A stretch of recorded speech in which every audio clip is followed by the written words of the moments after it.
అందరి praise lord. దేవుని మహాకృపను బట్టి ప్రభు మనల్ని ఈరోజు సజీవులుగా ఉంచాడు. ఆయన స్తుతించి ఆయన ఆరాధించి ఘనపరుస్తాం. ఉదయకాలము మనం కొన్ని మాటలు చదువుకొని సాక్ష్యాన్ని వింటూ బలపరచబడతాం. ప్రార్థన చేసుకుందాం. ప్రేంగల మా పొడవు తండ్రి, నమ్మకమైన దేవానికి స్తోత్రాలు. మీరు ఎంతైనా నమ్మదగిన దేవుడివి. రాత్రి అంతా మమ్మల్ని కాపాడారు, భద్రపరిచినారు. ఉదయకాలం సజీవులుగా ఉంచారు, మీకు స్తోత్రాలు. ప్రభువా, ఈ బిడ్డలు కూడా క్షేమకరంగా ఉంచారని నమ్ముతూ ఉంటున్నారు. ప్రభువా, ఈ యొక్క ఉదయకాలం ధ్యానం కొరకై ఏ మాటలు మేము ధ్యానించాలో, ఏ సాక్ష్యం పంచుకోవాలో, ఎవరికి ఏది ఉపయోగకరమో ప్రభా వాటిని దయచేస్తున్నామని ప్రార్థిస్తుంటున్నాను. అని మీ దాసుని అభిషేకించి మీ మాటలు దయచేయండి. వినేవారికి క్షేమము, ఆత్మీయ అభివృద్ధి, మేలు కలుగుచేయమని ప్రార్థన చేస్తున్నాం. అన్ని రకాల టిష్యూలను తొలగించి మీ నామాన్ని మహిమపరచుకోమని యేసయ్య పరిశుద్ధ నామమున స్తుతించి ప్రార్థించి కనపరిచి వేడుకొంచున్నాము తండ్రి, ఆమేన్. ప్రియమైన సహోదరి సహోదరులారా, ఉదయకాల ధ్యానం కొరకై 2 మాటలు బైబిల్ గ్రంథంలో చదువుకుందాం. అపోస్తుల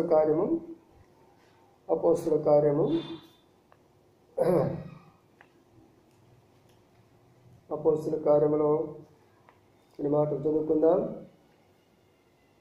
అపోస్తుల కార్యము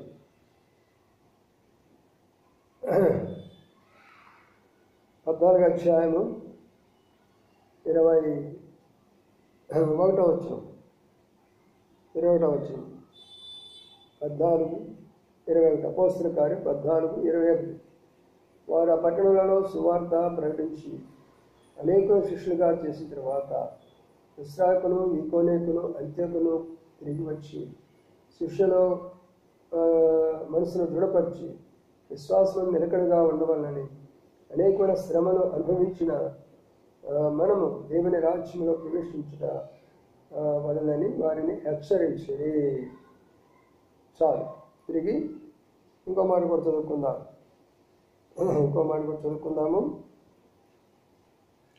13వ అధ్యాయం 49వ వచనం. ప్రభువాక్యము ఆ ప్రదేశమంతటా వ్యాపించెను. మరో మాట చదువుకుందాం. 1 సమూయేలు గ్రంథము 21వ అధ్యాయం. 1 సమూయేలు 21వ అధ్యాయము తర్వాత 13వ వచనం. కాబట్టి దావీదు వారి ఎదుట తన చర్యను మార్చుకొని వెరివాని వలె నటించుచు ద్వారపు తలుపుల మీద గీతలు గీచు ఉమ్మి తన గడ్డం మీదకి కారించుచుండెను. వారు అతను పట్టుకొని పోగా అతడు పిచ్చాష్టలు చేర్చి వచ్చెను. కావున ఆకీషురాజు, మీరు చూసింది కదా, ఇతని పిచ్చి పట్టెను, నా యొద్దకు ఎందుకు తీసుకొని వచ్చిరనను. పిచ్చి చేష్టాలు చేయవానితో నాకేం పని? నా సన్నిధిలో పిచ్చి చేష్టాలు చేయవాని తీసుకొని వచ్చారేమి? వీడు నా నగరిలో కూడా రాతగునా అని తన సేవకులతో అనెను. చాలు. ఇతరమైన లేఖన భాగాలను ప్రభావించి దీవించుగాక. ప్రియులారా, మొదటి భాగంలో అపోస్తులు ఆ దినాల్లో సువార్త ప్రకటిస్తూ ఒక ప్రాంతం నుంచి మరొక ప్రాంతానికి వెళుతూ అక్కడ అనేకులను ప్రభువులకు నడిపిస్తూ అక్కడ ఉన్నటువంటి ఉన్నటువంటి యొక్క సహోదరులను బలపరుస్తూ వారు ప్రయాణం చేస్తూ అనేక స్థలాలు తిరుగుతూ వచ్చారు. ఇక్కనేలోను, దర్బేలోను, రుస్రాలోను అనేకమైన స్థలాలు ఆ ప్రాంతాలను తిరుగుతూ ఆ దినాల్లో పరిక్రమలోను వారు ప్రయాణం చేస్తూ వారందరికీ వాక్యం అందిస్తూ సువార్తను అందిస్తూ వచ్చారు. ఆ క్రమంలో జరిగిన విషయం ఏంటంటే ఆ ప్రాంతం అంతా కూడా సువార్త వ్యాపించింది. చాలామంది ప్రభువులోకి అంగీకరించినారు. చక్కని సువార్త జరుగుతూ వచ్చింది. ఇదే విషయాన్ని మరి మా యొక్క నాగపూర్ ప్రాంతంలో జరిపించాడు కాబట్టి ప్రభు మీతో ఈరోజు ఆ విషయాన్ని పంచుకుంటున్నారు. నేను చెప్పేటటువంటి విషయాలు, ఇప్పుడు చెప్పేటటువంటి విషయాలు 1985 నుండి 88 లోపల జరిగినటువంటి విషయాలు. ఇవన్నీ కూడా సంవత్సరాలు గుర్తుపెట్టుకోనండి. 1985 నుండి 88 లోపల జరిగినటువంటి విషయాలు మీతో పంచుకుంటున్నాను. ఇక్కడ మరి మేము నాగపూర్లో సేవ చేస్తున్నటువంటి దినాల్లో అప్పుడు ఒంటరిగానే ఉంటున్నాను. కాలేజీలో లెక్చరర్గా పనిచేస్తున్నాను. 80వ సంవత్సరంలో కాలేజీలో లెక్చరర్ పోస్ట్ ఇచ్చారు. అప్పటి నుంచి నేను మరి అటు ఉద్యోగం చేస్తూ సేవ చేస్తూ ఉన్నాను. ఒక రోజున నాకు హెబ్రోన్ నుంచి లెటర్ వచ్చింది. ఆ లెటర్లో ఏముందంటే, ఇక్కడ హెబ్రోన్ నుంచి సైకిల్ టీం బయలుదేరుతున్న ఒక 10 మందిని, మేము హైదరాబాద్ నుండి నాగ్పూర్ వరకు కూడా అన్ని గ్రామాలు, మధ్య మధ్య గ్రామాల్లో సువార్త ప్రకటించుకుంటూ వారం దినాలైతే మీ దగ్గరికి వచ్చినప్పటికీ, ఆ తర్వాత నాగ్పూర్ మేము వచ్చి మీ దగ్గర ఉండి ఒక వారం రోజులు చుట్టుపక్కల గ్రామాలంతా సువార్త చేస్తాము. కాబట్టి మరి వీలైతే మీ దగ్గర కూడా ఒక 2-3 దినాలు మీ దగ్గర కూడా నాగ్పూర్లో కూడా గడుపుతాము అని మాకు ఒక లెటరు హెబ్రోన్ నుంచి పంపించారు. అప్పుడు భక్సింగ్ గారు టైం అది పంపించారు.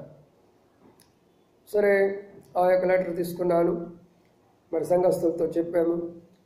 ఆ సమయంలో మరి ఒకరిద్దరు వస్తేనే మనం అకామిడేట్ చేయడం కష్టం కదా మన గృహాల్లో. మరి 10 మంది వస్తారే, ఈ 10 మందిని ఎక్కడ పెట్టాలా నేను? అందుట్లో వారం రోజులు అంటున్నారు. వారం రోజులు నేను ఎలాగ వాళ్ళని పోషించాలా? సంఘం చిన్నది. మరి ఈ పరిస్థితుల మధ్యలో ఏం చేయాలా నాకేం అర్థం కాలేదు. అందుట్లో వర్షాకాలం, బహుశా జూలై మంత్, ఇదే నెల అనుకుంటాను, బహుశా జూలైలోనే అనుకుంటాను. మరి వాళ్ళు ఆ రకమైనటువంటి యొక్క వర్తమానం వచ్చినప్పుడు నాకేం చేయాలో అర్థం కావటం లేదు. వస్తామని చెప్పారు, 10 మంది అని చెప్తున్నారు. వీళ్ళందరూ ఎక్కడ పెట్టాలా? మరి కొన్ని రోజులు ఇక్కడ ఉండాలి, ఒక రోజు కాదు. ప్రార్థన చేస్తూ వచ్చా. అప్పుడు ప్రార్థన చేసినప్పుడు ప్రభు ఒక అద్భుతమైన ద్వారం తెచ్చినారు. మిస్సాల్ సురేష్ ఒక బ్రదర్ ఉన్నారు, అక్కడ లోకల్ బ్రదర్, మరాఠీ బ్రదరు. మరి ఆయన భార్య మరి ప్రశ్నించేదాని కొరకై హైదరాబాద్ వెళ్ళిపోయినారు. అప్పుడు తను అక్కడే ఉన్నాడు. అక్కడ తన ఇంటికి మంచి ఇల్లు, డబుల్ బెడ్రూమ్ లాగా ఉంటుంది, బాగా హాల్ లాగా ఉంటుంది, మంచి విశాలమైన స్థలమేను. అప్పుడు ఆ విషయం నేను చెప్పినప్పుడు ఆ సహోదరు ఎంతో సంతోషించి, బ్రదరు మీరు ఒక పని చేయండి, అమ్మాయి లేదు, ఎవరు లేరు, నేను ఒక్కడే కదా, నేను కూడా డ్యూటీకి వెళ్ళిపోతాను, ఇల్లంతా ఖాళీగానే ఉంటుంది దినమంతా, వచ్చిన వాళ్ళందరూ ఇక్కడే ఉండమని చెప్పండి, ఇక నేను ఎప్పుడో ఇక రాత్రికి వస్తూ ఉంటాను కదా డ్యూటీ నుండి, నేనేముంది వాళ్ళతో అడ్జస్ట్ అయిపోతాను వాళ్ళలో ఒకరిగా అని చెప్పారు. దేవుని స్తోత్రం. దేవుడు మొట్టమొదటిగా చేసినటువంటి అద్భుత కార్యము.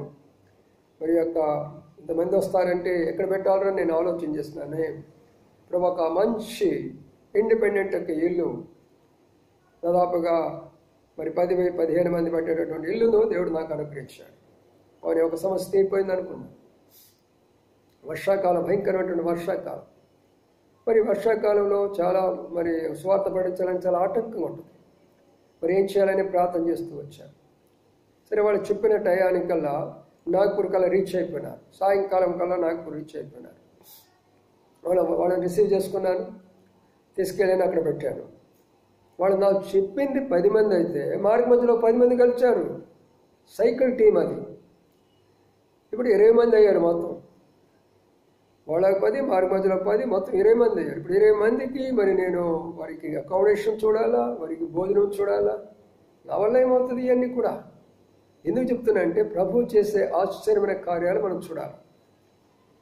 ప్రభు యొక్క వాక్యము ప్రభు పంపిస్తున్నాడు. ఇప్పుడు మనం చదివినటువంటి వారు వెళ్ళి సంచరించి ఒక స్థలానికి నుంచి ఒక స్థలానికి సంచరించి వాక్యం చెప్పేటప్పుడు ప్రభు వారి మధ్యలో అద్భుత కార్యాలు చేస్తూ వచ్చాడు. అలాంటి అద్భుత కార్యాలు జరుగుతున్నాయి ఇప్పుడు. సరే, 20 మంది చూసాం. అరే మరి వీళ్ళు చెప్పిందేమో 10 మంది, వచ్చిందేమో 20 మందా? ఏంటి ఆశ్చర్యము? అందుట్లో వాళ్ళకి టీం నాయకుడు ఉన్నటువంటి హెబ్రోను మరి పెద్దగా ఉన్నారు. ఇప్పుడు మెయిన్ జోసెఫ్ కురియన్ గారు, వారికి సైకిల్ టీం నాయకుడు. శాంసన్ గారు ఉన్నారు ఆ టైంలో. అట్లా ఇంకా చాలామంది బ్రదర్స్ ఉన్నారు. హెబ్రోన్ యొక్క టీంలో చాలామంది ఉన్నారు. వాళ్ళందరూ సైకిల్తో వచ్చారు మా మధ్యలో. వాళ్ళకి చెప్పిన ఏంటంటే, నువ్వేం భయపడొద్దు, మా ఖర్చులు మేమే భరించుకుంటాం. మా 20 మందికి కావాల్సినటువంటి భోజన ఖర్చులు కానీ, లేదా మాకు కావాల్సినటువంటి యొక్క అన్ని ఖర్చులు మేము భరించుకుంటాము, కానీ మీరు మాకు వండి పెట్టండి చాలు అని అన్నారు. అప్పుడు నేను అన్నాను, భయపడడమే లేదు బ్రదరు, దేవుడి కార్యం, దేవుడు మిమ్మల్ని పంపించాడు, దేవుడే చూసుకుంటాడు.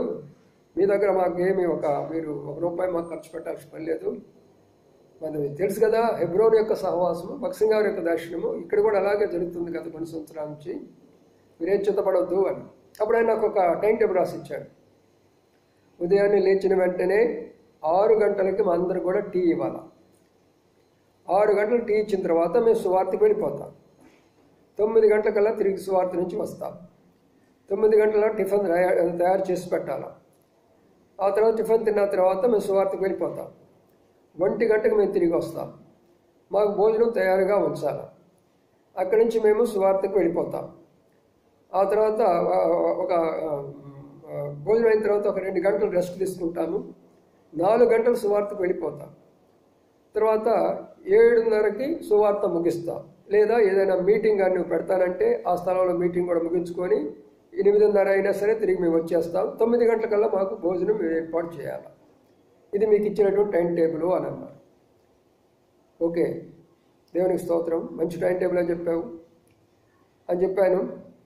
ఆ తర్వాత ఇక మేము ప్రార్థించాము, మొదలుపెట్టాము. మొదలుపెట్టిన తర్వాత ఇప్పుడు 20 మందికి తయారు చేయాలి కదా భోజనము. ఆ ఇల్లు మాత్రం ఎట్లా ఒకటి అడ్జస్ట్ చేసుకున్నారు మంచిగానే. ఒకటి 2 బెడ్రూమ్లు ఉన్నాయి, ఒక హాల్ ఉంది కాబట్టి చక్కగా వాళ్ళు పడుకోవడము చేయడము, సైకిల్ అన్ని కాంపౌండ్లో పెట్టుకోవడము బాగా అక్కడ అన్నీ అడ్జస్ట్ అయిపోయినవి. మంచి కార్యక్రమం జరుగుతుంది. మరి క్రమంలో వాళ్ళకు మాట చెప్పారు, మేము పోవాలంటే మాకు తెలియదు కదా నాగ్పూర్లో సిటీలో, మీరు మాకు డైరెక్షన్గా ఉండి ప్రతి ఏరియాకి మమ్మల్ని తీసుకెళ్ళి సువార్త ప్రకటించాలన్నారు. అంటే ఇప్పుడు నేనేం చేయాలి, మళ్ళీ కాలేజీకి వెళ్ళడానికి వెళ్ళలేదు నేను. అప్పుడు అన్నారు 3 days మేము నాగ్పూర్కి ఇస్తాం ముందు, ఈ 3 days మీరు మాతో ఉండండి. ఈ 3 days అయిన తర్వాత మేము బయటికి వెళ్తాం. ఈ నాగ్పూర్ చుట్టుపక్కల ఉన్నటువంటి గ్రామాలన్నింటిలో కూడా మేము సువార్త ప్రకటిస్తాము అని చెప్పారు. ఓకే, దానికి కూడా అంగీకరించాను. అప్పుడు మన సహోదరులు కొంతమంది ఉన్నారు, సహోదరులు కూడా కొంతమంది ఉన్నారు. వారి బాధ్యత అప్పగించాను. ఇదిగో ప్రభు అనుకున్నాడు, ఏం భయపడాల్సిన పని లేదు. బ్రదరు ఉదయాన్నే టీ ఇవ్వండి, వాళ్ళకి టిఫిన్ పెట్టండి టయానికి, మధ్యాహ్న భోజనం, సాయంకాల భోజనం. కొంతమంది సహోదరులు భర్తలంతా వెళ్ళిపోతారు వారికి ఆఫీసులకి. వాళ్ళే వచ్చేసి వాళ్ళ ఇంటి దగ్గర తయారు చేసుకుని వచ్చేవాళ్ళు కొంతమంది, అయితే అక్కడికి వచ్చి తయారు చేసిన వాళ్ళు కొంతమంది. అంటే అక్కడ మేము ఉన్నటువంటి ఇంట్లో భోజనం తయారు చేస్తూ ఉంటున్నాం. అదే సమయంలో వారి గృహాల్లో కూడా తయారు చేసుకొని తీసుకొచ్చారు సహోదరులు.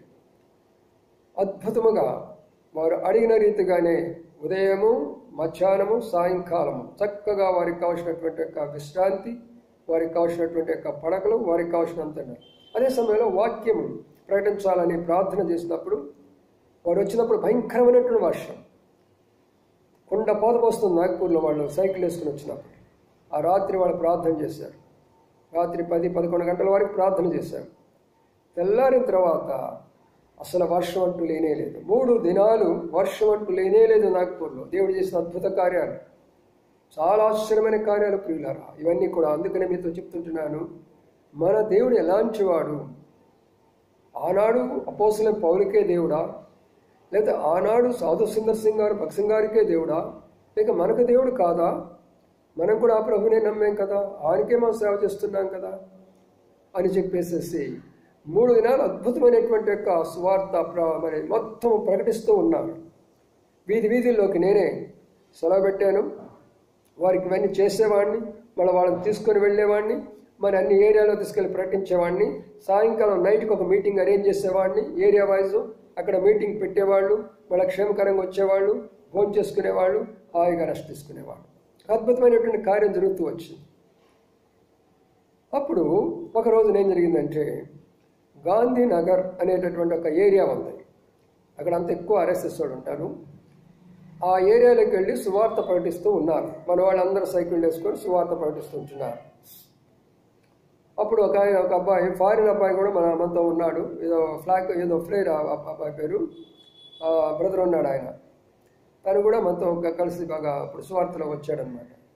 తను మైక్ పెట్టుకొని ఆ యొక్క సెంటర్లో నిలబడి చెప్తున్నాడు. మంచి సెంటర్ అది, మంచి సెంటర్లో నిలబడి చెప్తూ ఉంటున్నారు. అక్కడ అందరూ కూడా చాలా మంది బ్రదర్స్, జోసెఫ్ కునిన్ గారు, శాంసన్ గారు, ఇంకా చాలామంది బ్రదర్స్ అక్కడ ఉన్నారు. ఇంతలోకి అక్కడ ఉన్నటువంటి RSS వాళ్ళు చాలా భయంకరులు. వాళ్ళు అసలు ఒప్పుకోరు. పత్రిక ఇస్తానంటే ఒప్పుకోరు, సువార్త చెప్తానంటే అసలు ఎందుకు ఒప్పుకుంటారు వాళ్ళని నాకు కూడా తెలియదు. వాళ్ళు వచ్చారు, వాదం పెట్టుకున్నారు. ఎవరితో వాదం పెట్టుకున్నారంటే బ్రదర్లతో వాదం పెట్టుకున్నారు. వీళ్ళలో కొంచెము ధైర్యంగా దిట్టంగా మాట్లాడాలి సాంసన్ గారు ఏం తగ్గడం, ఇప్పుడు కూడా తగ్గడం, ఆయన ఏ విషయంలో కూడా తగ్గడం. ఆయన ఏమన్నాడంటే, లేదు మాకు దేవుడు ఇచ్చిన భారము, మేము వెళుతున్నాం, సువార్త ప్రకటిస్తున్నాం, మీకేంటి అభ్యంతరం ఏంటి అని చెప్పేసి ఇంగ్లీష్లో వాళ్ళతో మాట్లాడుతూ ఉంటున్నారు. అది వాద వివాదాలకు దారి తీసేస్తుంది. అప్పటికి నేనేం చేశానంటే వాళ్ళకి ఆ యొక్క ఏరియాని చూపించి రెండో ఏరియాను చూడడానికి ప్రక్క పేటలోకి వెళ్ళాను. ఆ పేటలో వాళ్ళు విడిచిపెట్టే సువార్త ప్రకటిస్తున్నారు ఆ సెంటర్లో. నేను నెక్స్ట్ వెళ్ళాను కార్పొరేషన్ కాలేజ్ అని, అక్కడ ఎల్ఏడి కాలేజీ, తర్వాత అక్కడ ఎల్ఏడి హాస్టల్, అక్కడ ఆ ప్రాంతానికి వెళ్ళి చూస్తున్నాను. ఇంతలో ఒకరికి వచ్చి నాకు చెప్పారు, బ్రదర్ మీరు త్వరగా రావాలా, అక్కడ చాలా వాద వివాదాలు జరుగుతున్నాయి, మరి సాంసన్ గారు చాలా తీవ్రంగా కోపడుతున్నారు, వాళ్ళు కూడా కోపడుతున్నారు, కొట్లాడ పరిస్థితి వచ్చేటట్టు ఉంది బ్రదర్, దయచేసి మీరు అంటేనే రావాలని చెప్పాను. నాకు ఒక బ్రదర్ వచ్చారు నా దగ్గరికి. సరే నేను చెప్పేసాను. అప్పుడు కరీంనగర్ ప్రసాద్ గారు కూడా ఉన్నారు వాళ్ళలో. ఇప్పుడు కరీంనగర్లో దైవ సేవకులుగా ఉన్నారు ప్రసాద్ గారు, వారు కూడా ఉన్నారు ఆ టైంలో. అలాగా చాలామంది ఉన్నారు. విక్టర్ గారు కూడా ఉన్నారు, ఇప్పుడు దైవ సేవ చేస్తున్న దైవ సేవకుని కుమారుడు విక్టర్ గారు అని ఆయన కూడా ఉన్నాడు. అప్పుడు వీళ్ళందరూ కూడా వచ్చేసారు. భూపతి గారు అని ఒక ఆయన ఉన్నాడు, ఆయన కూడా నాగపూర్లో సేవ కూడా ఉన్నాడు. ఇప్పుడు ఆయన కూడా వచ్చారు. వీళ్ళందరూ మంచి మంచి సేవకులు, ఇప్పుడు మంచి మంచి సేవకులు వీళ్ళందరూ కూడా సైకిల్ టీం అప్పుడు వాళ్ళందరూ కూడా. అప్పుడు నేను వెంటనే వెళ్ళేసి వాళ్ళ దగ్గరికి వెళ్ళి ఆర్ఎస్ఎస్ వాళ్ళతో నేను మాట్లాడాను. వాళ్ళందరూ హైదరాబాద్ నుంచి వచ్చారు, వాళ్ళు ఉంటారు, రేపు వెళ్ళిపోతారు, వాళ్ళు వరుసగా చెప్పుకుంటూ పోతున్నారు, ఇక్కడ ఏమో వచ్చి ఏదో చర్చి కట్టడానికి రాలేదు, లేకపోతే ఇక్కడ ఏదో జనాలందరినీ మత మార్పిడి చేయడానికి వాళ్ళే రాలేదు, వాళ్ళు నమ్మి చెప్పుకుంటూ పోతున్నారు. నేను ఇక్కడ ఉన్నాను, నా దగ్గరికి వచ్చాడు, నా ద్వారా నేను చెప్పిస్తున్నాను, వాళ్ళతో మీకేం పని లేదు, నాదేదైనా పని అంటే నాతో మాట్లాడండి, నాదేమైనా పని అంటే నాతో మాట్లాడండి, నేను సమాధానం చెప్తాను, వాళ్ళు విడిచిపెట్టండి అని అన్నారు. ఇప్పుడు వాళ్ళు ఏమన్నా అన్నమాట ఏంటంటే లోకంకో చోడుకారు ఇంకో పక్కన యారు అన్నారు. అంటే వాళ్ళని విడిచిపెట్టి ఈయన పట్టుకోండి అని అన్నాడు. దాదాపు 30 మంది ఉన్నారు వాళ్ళు. నాకు తెలియదు వాళ్ళంతా అంత రౌడీలని, వాళ్ళు బాగా తాగి ఉన్నారు కూడా, కొంతమంది బాగా తాగి ఉన్నారు. రౌడీ మోక, భయంకరమైనటువంటి రౌడీ మోక. నేను అనుకోవాలి వాళ్ళు ఏదో రోడ్డు మీద ఉన్నటువంటి పెద్ద మనుషులు అనుకున్నానే కానీ ఈ సెంటర్లో ఉన్నటువంటి వాళ్ళు ఏదో వచ్చి మాట్లాడుకున్నారు, కానీ వాళ్ళంతా ఒక టీం అని, ఇదంతా పెద్ద రౌడీ అని నేను ఊహించలేకపోయినాను.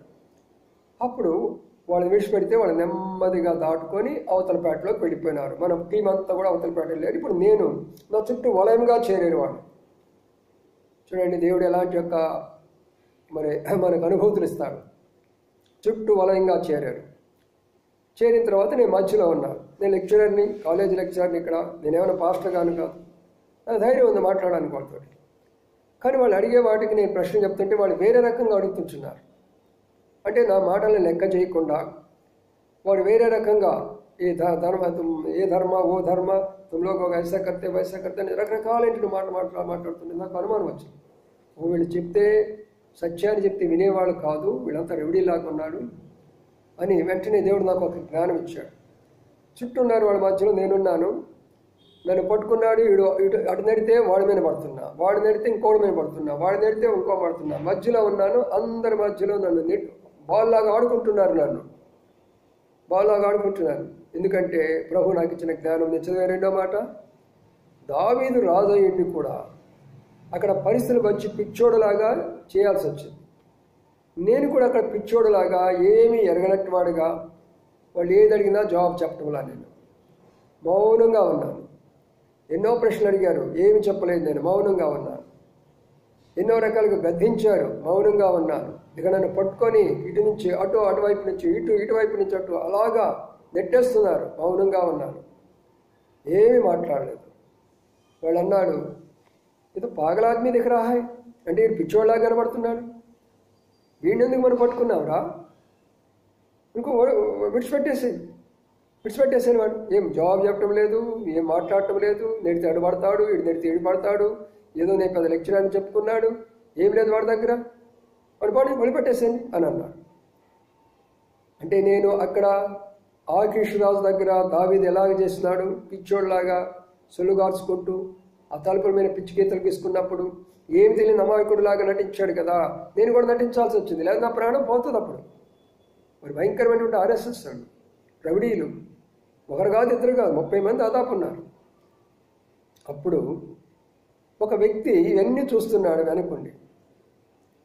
వాళ్ళు ఎప్పుడైతే నన్ను బయటికి నెట్టేశారు, వాళ్ళ యొక్క వలయంలో నుంచి నన్ను బయటికి నెట్టేసిన తర్వాత నేను బయటకు వచ్చేసి అలా వెళ్ళిపోతున్నాను నెమ్మదిగా, ఏమి తెలియనట్టుగా నెమ్మది వెళ్ళిపోతున్నాను.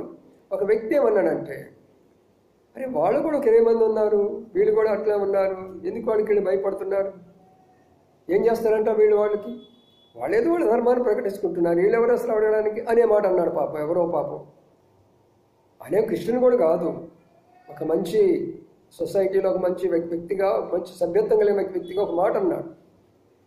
వీడికి వచ్చిన కోపం అంతంత కాదు, నన్ను విడిచిపెట్టేసి నా మీద పడవలసిన దెబ్బలన్నీ కూడా ఆయన మీద పడ్డాయి. ఒక్కడు కాదు, రెండు కాదు, పాపం అమాయకుడు ఆయన. అతను కూడా యవనస్తుడే. ఆ యవనస్తుని వాళ్ళందరూ కలిసి కొట్టారు. నీవా సపోర్ట్ చేస్తావా వాళ్ళకి, నీవెవడన్నా మాట్లాడడానికి అని చెప్పేసి షర్టు పట్టుకొని తల పట్టుకొని గుద్ది నన్ను ఎట్లయితే కొట్టాలో, నన్ను ఎట్లా గుద్దాలనుకున్నారో, నన్ను ఎట్లా చేయాలనుకున్నారో అలాగ చేశారు. ప్రియులారా, కొన్ని సందర్భాల్లో దైవ జ్ఞానం లేకపోతే మనం తప్పించుకోలేము.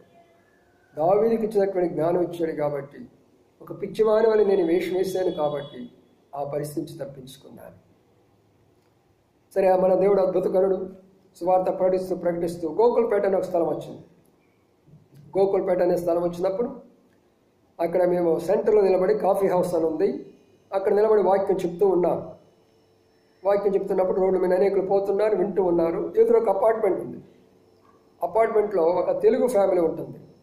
ఆయన పేరు మోహన్ సింగ్ గారు.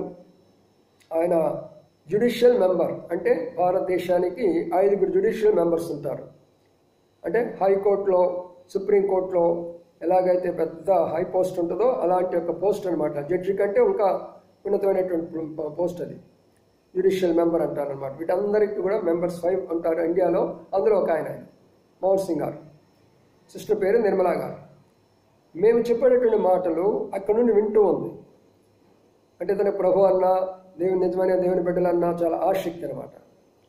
అన్నీ విన్న తర్వాత మేము రోడ్డు మీద ఉన్న తర్వాత తానే అపార్ట్మెంట్ నుంచి కిందకి దిగొచ్చి మా దగ్గర దిగొచ్చి, బ్రదర్ నేను కూడా తెలుగాను, మాది కూడా ఇట్లా అనంతపూర్, మాది రాయలసీమ ఏరియా, మరి మేము కూడా కొంచెం దేవుడు అంటే మాకు విశ్వాసం ఉంది, మీరందరూ కూడా తెలుగు, చక్కగా ఎంతమంది వచ్చారు, నాకు చాలా సంతోషంగా ఉంది, ఓసారి వచ్చి ఇంటికి వచ్చి ప్రార్థన చేయరా అని అన్నారు. అప్పుడు మాలో కొంతమంది వెళ్ళేసి ఆ ఇంటికి వెళ్ళాము, ప్రార్థన చేసాము, ఆమె కొన్ని మాటలు చెప్పేసాము, వచ్చాము, అట్లా సువార్త చేసుకొని వెళ్ళిపోయాము. ఆ తర్వాత మరి మోహన్ సింగ్ గారు, తన భార్య, 3 బిడ్డలు ఉన్నారు. వారు నమ్మకంగా మందిరాన్ని రావడం మొదలుపెట్టారు. ఆఖరికి ఎంతవరకు అంటే వాడి పెద్ద కాంపౌండ్, ఎన్నో దాదాపు 12 గదుల కాంపౌండ్ వాడుకుంటే అక్కడ చివరి దినాల్లో మరి నేను వాడు ఉన్నటువంటి యొక్క ఆ సమయ దినాల్లో ఎక్కువ సమయం నేను అక్కడే గడిపేవాడిని. వాళ్ళకి వాక్యం చెప్పేవాడిని, మీటింగ్లు పెట్టేవాడిని. ఎంతో ఘనమైనటువంటి కార్యము ఆ దినాల్లో వారి మధ్యలో కూడా దేవుడు కార్యం జరిగించాడు. సరే, బ్రదర్స్ వచ్చేసారు, ఈ పరిస్థితులను తప్పించుకొని వచ్చారు. 3 దినాలు అద్భుతమైన సేవా పరిచర్య చేశాడు నాగ్పూర్లో. 3 దినాలు వారి యొక్క ప్రతి అవసరం తీర్చాడు దేవుడు. ఏ కొదువు లేదు, ఏ కొరత లేదు వాళ్ళకి. వర్షం ఆగిపోయింది, మంచిగా స్వార్థ ప్రకటించారు. ప్రతిరోజు కూడా సాయంకాలము కూడికలు జరుగుతూ వచ్చినాయి. కాబట్టి ప్రియమైనటువంటి సహోదరి, ఎందుకు ఈ విషయాలు నేను చెప్తున్నానంటే, మన ప్రభు ఎంత నమ్మకమైన దేవుడు, మనం పిలిచినటువంటి దేవుడు ఎంత నమ్మకమైన దేవుడు. మనం భయపడిపోతాము, కలవరపడిపోతాము, దిగులు పడిపోతాము, కానీ ఆయన నిన్ను ఎన్నడూ విడవను, ఎడబాయనని చెప్పాడు. కాబట్టి ఇలా సాక్ష్యం విన్నటువంటి మీరందరూ కూడా, వాళ్ళ సేవలో ఉన్నటువంటి వారు, సేవలకు వెళ్ళాలనుకుంటున్నటువంటి వారు, ఇక శ్వాసలు అనుకున్నటువంటి వారు, ప్రభు సేవలు వచ్చే శ్రమలు మనం విన్నాం కదా వాక్యం. మనం అనేక శ్రమలు పొంది దేవుని రాజ్యంలో ప్రవేశించాలని వారు ఒక స్థలం నుంచి ఒక స్థలానికి వెళ్ళి వాక్యాన్ని ఎలాగ వ్యాప్తి చేసుకుంటూ వచ్చినారో అలాంటి అనుభవాన్ని ప్రభు మాకు నాగ్పూర్లో కూడా ఇచ్చారు. దేవజన భక్సింగ్ గారు ఆ దినాల్లో మనకి చాలా నాగ్పూర్ని ఎక్కువగా ప్రేమించేవాడు. నెలకు ఒక లెటర్ పంపించేవాడు. లెటర్స్ అని నా దగ్గర ఉన్నాయో చూపిస్తాను మీకు. మరి నెలకు ఒక లెటర్ పంపిస్తుండేవాడు, మమ్మల్ని ఎంతో బలపరుస్తూ ఉండేటటువంటి వాడు. ఇలాగ నాగ్పూర్ యొక్క సేవ కొనసాగుతూ వస్తుంది. ఇంకా కొన్ని అనుభవాలు ఉన్నాయి, రకరకాల అనుభవాలు. ప్రభుత్వం రేపు పంచుకుంటాను. వింటూ రండి, అనేకులు షేర్ చేస్తూ రండి, మరి సబ్స్క్రైబ్ కూడా చేస్తూ రండి. ఇలాగ మనం చేయడం ద్వారా, ఈ పరిచయం ద్వారా అనేకులు మేలు పొందుతారు. ప్రభు మనలను ఆ రీతిగా సిద్ధపరచునుగాక. ప్రార్థన చేసుకుందాం. ప్రేంగళ మా పొడవ తండ్రి, ఉదయకాల సమయంలో మీరు ఇచ్చిన శ్రేష్టమైనటువంటి మాటలు బట్టి స్తోత్రాలు, సాక్ష్యాన్ని బట్టి స్తోత్రాలు. వినేటువంటి ప్రియులకు ఎంతో మేలు చేయమని ప్రార్థిస్తున్నాం. ఆత్మీయమైనటువంటి అభివృద్ధి కలుగు చేయమని ప్రార్థిస్తున్నాం. వారి సేవలు వచ్చే కష్టాలు, శ్రమలు ఎదుర్కోవడానికి శక్తి దయచేయమని ప్రార్థిస్తున్నాం. ఈ యొక్క సాక్ష్యాన్ని కొనసాగించే శక్తి మీద అవసరం దయచేస్తున్నామని ప్రార్థిస్తున్నాం. మా యొక్క ప్రియులు, సహోదరులు బయటకు వెళ్తున్నారు, సహోదరులు డ్యూటీ బాధ్యతలను క్షేమకరంగా నడిపించమని ప్రార్థిస్తున్నాం.